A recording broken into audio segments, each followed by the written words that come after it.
신실한 믿음의 사람들의 처참한 모습에 질병과 사고와 죽음, 어떻게 해석해야 하는가? 제 주위에 믿음이 신실한 어떤 분 중에 교통사고로 인하여 처참한 모습으로 운명을 달리하신 분이 있습니다. 이 사건의 목격자의 말을 빌리면 몸이 성한 곳이 거의 없었다고 합니다. 찢어지고 터지고 절단나고. 제가 아는 지인 중에도 사고로 인하여 양손과 한쪽 발을 잃은 분도 있습니다. 또 다른 어떤 지인은 갑자기 암이 발병하여 그 후유증으로 비교적 이른 나이에 하나님 품으로 이 세상을 떠나가신 분도 있습니다. 앞에서 말씀드린 이분들은 제가 속속히 자세히는 모르지만 주위의 평가와 더불어 이분들의 믿음을 향한 열정과 신실함을 제 나름대로 인정하고 있었습니다. 그러므로 이 소식들을 들었을 때 제 마음속에 하나님을 향한 약간의 의문과 반박의 마음이 있었습니다. 그러나 정신을 가다듬고 기도에 기도를 거듭한 결과 이 문제의 해답을 성경에 나오는 사건 사고들을 통하여 찾을 수 있었습니다. 먼저 우리들의 구세주 되신 예수님의 처참한 죽음의 모습이 떠올랐습니다. 채찍으로 맞으셔서 온몸이 터지고 찢어지고 손과 발에 끔찍한 대못이 박히신 후 몸에 남아있던 물과 피를 다 쏟으시고 돌아가셨습니다. 그 이후에 로마 군병이 창으로 주님의 옆구리를 찌름으로써 참으로 처참하고 참혹한 모습으로 돌아가셨습니다. 이어서 세례 요한의 목이 잘려 죽음을 당한 모습과 사도 요한의 형제인 야고보의 죽음과 스데반 집사의 끔찍한 모습의 죽음도 떠올랐습니다. 아시는 바와 같이 스데반 집사는 유대인 무리들에게 돌에 맞아서 죽었습니다. 그것도 아무 잘못도 없이 하나님의 진리의 말씀을 전하다가 온몸이 터지고 찢어지고 곳곳에 뼈가 부러지는 모습으로 죽어갔습니다. 이 밖에 예수님의 나머지 제자들의 순교의 모습과 사도 바울의 순교와 초대교회 성도들의 끔찍한 모습에 죽음들이 떠올랐습니다. 산채로 사자밥이 되고 통으로 썰림을 당하고 칼로 목베임을 당하고. 히브리서 11장 35절에서 40절. 여자들은 자기의 죽은 자들을 부활로 받아들이기도 하며 또 어떤 이들은 더 좋은 부활을 얻고자 하여 심한 고문을 받되 구차히 풀려나기를 원하지 아니하였으며 또 어떤 이들은 조롱과 채찍질 뿐 아니라 결박과 옥에 갇히는 시련도 받았으며 돌로 치는 것과 톱으로 켜는 것과 시험과 칼로 죽임을 당하고 양과 염소의 가죽을 입고 유리하여 궁핍과 환난과 학대를 받았으니 이런 사람은 세상이 감당하지 못하느니라. 그들이 광야와 산과 동굴과 토굴에 유리하였느니라. 이 사람들은 다 믿음으로 말미암아 증거를 받았으나 약속된 것을 받지 못하였으니 이는 하나님이 우리를 위하여 더 좋은 것을 예비하셨은즉 우리가 아니면 그들로 온전함을 이루지 못하게 하려 하심이라. 요한계시록 20장 4절. 또 내가 보좌들을 보니 거기에 앉은 자들이 있어 심판하는 권세를 받았더라.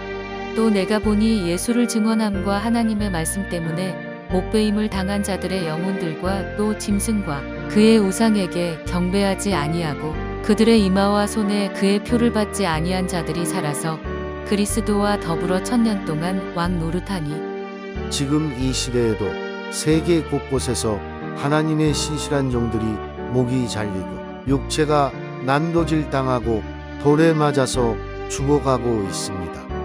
여러분 유튜브에서 터키에서의 순교자와 인도에서의 순교자들의 자료들을 찾으시면 그 영상들을 접하실 수 있을 것입니다. 어떤 분은 이 글을 읽어나가시면서 무섭고 끔찍하고 두려운 마음이 들기도 할 것입니다.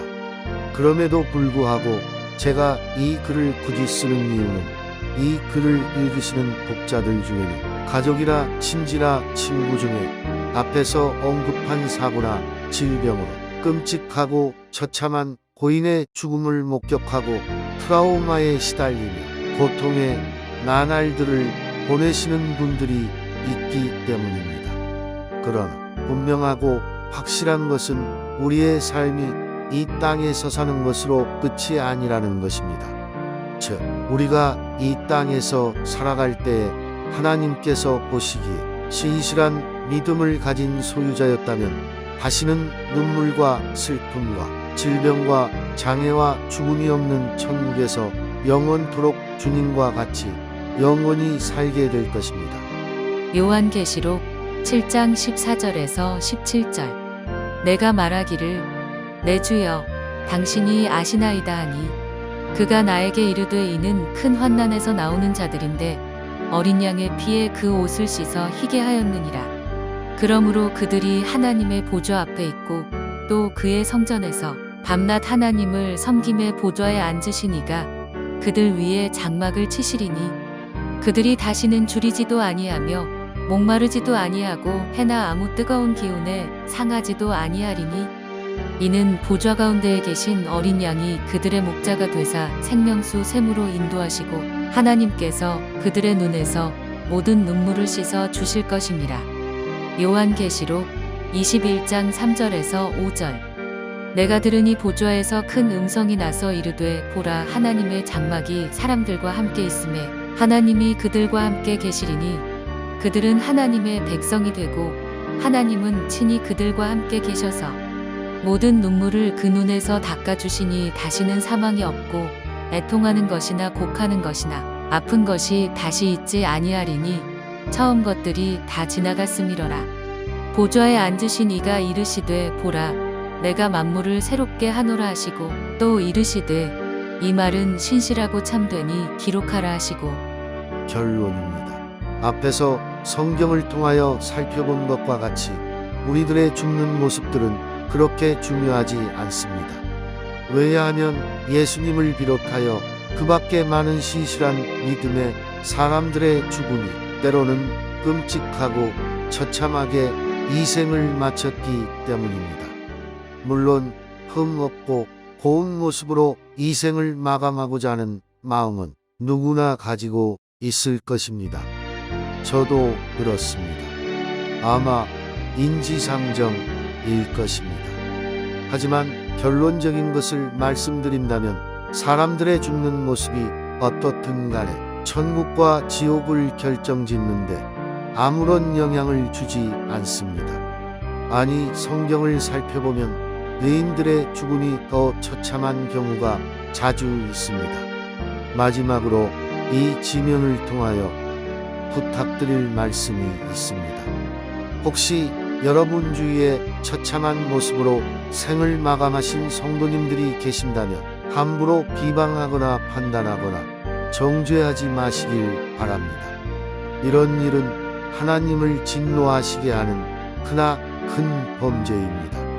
끝으로 예기치 않는 일로 인하여 사랑하는 가족과 친지 또는 친구 및 소중한 지인들을 잃으신 분들께 심심한 위로의 말씀을 전합니다. 할렐루야, 하나님을 찬양합니다. 시편 116장 15절. 그의 경건한 자들의 죽음은 여호와께서 보시기에 귀중한 것이로다. 잠언 14장 32절. 악인은 그의 환난에 엎드러져도 의인은 그의 죽음에도 소망이 있느니라. 요한복음 8장 51절. 진실로 너희에게 이르노니 사람이 내 말을 지키면 영원히 죽음을 보지 아니하리라. 요한복음 21장 19절. 이 말씀을 하심은 베드로가 어떠한 죽음으로 하나님께 영광을 돌릴 것을 가리키심이러라. 이 말씀을 하시고 베드로에게 이르시되 나를 따르라 하시니